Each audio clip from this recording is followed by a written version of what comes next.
All right, so I talk a lot about peak performance, a lot about mindfulness, and a lot about flow state on this channel.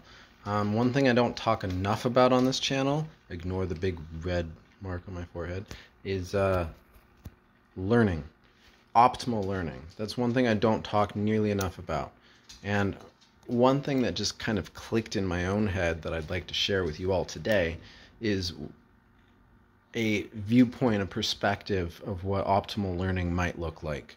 So, optimal learning, I'm going to try and use League of Legends as an example. Sorry to my audience that doesn't play the game. It's half my life. I can't not use it as an example. So, League of Legends. When you're first learning a game like League of Legends, it is very frustrating.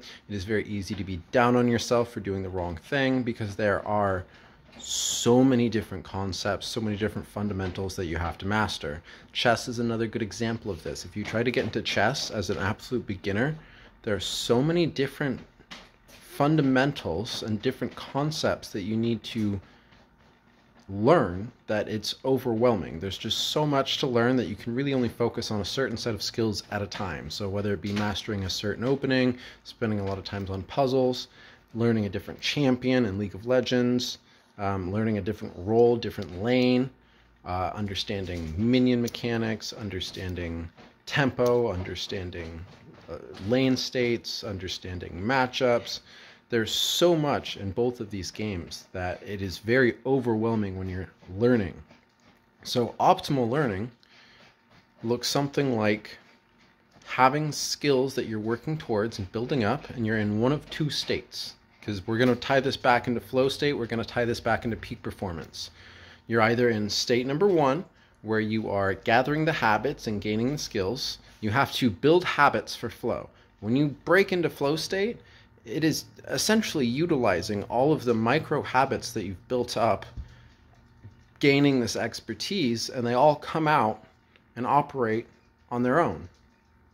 And so the two stages of learning is going to be stage one, which is building the habits and building the muscle memory, and that's going to look ugly and it's going to be difficult and there's going to be a lot of errors and mistakes.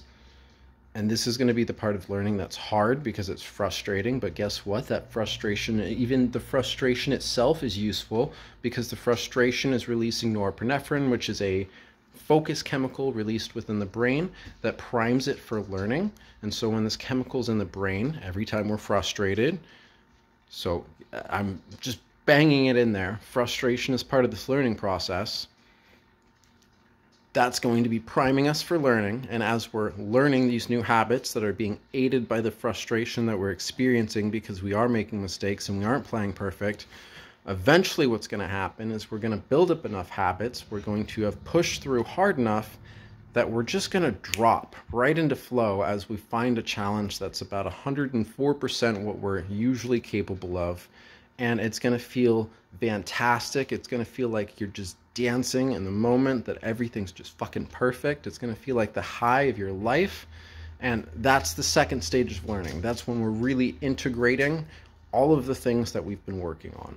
And flow is so rewarding because, I noticed that just when you think about those moments where everything just clicks and all of your habits finally come into play, all of that hard work plays out, that moment is very self-rewarding. It is its own reward. You want to experience that again. And so now you're going to have to go back to the grindstone and grind, and work hard developing these habits, and you're going to be in either hard work, habit, frustration mode, or flow. And the flow is going to feel great. The frustration is going to suck.